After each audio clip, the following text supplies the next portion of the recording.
En toe hy in Betanië was, in die huis van Simon die Melaatse, terwyl hy aan tafel was, kom daar 'n vrou met 'n albasterfles met egte, baie kosbare nardesalf, en sy breek die albasterfles en gooi dit op sy hoof uit.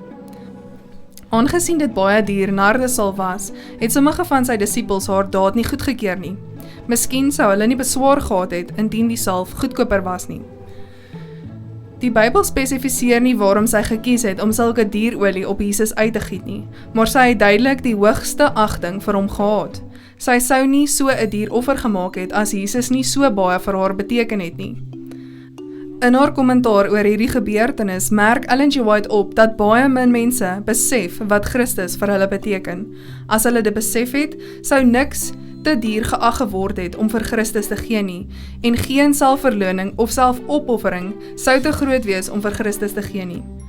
Het jy al ooit gedink daaraan dat die vlak van ons waardering vir Jesus die kwaliteit van ons gawes beïnvloed? Terwyl ons tiendes en belofte offergawes terugbring, laat ons begeertes laaste stel en God eerste.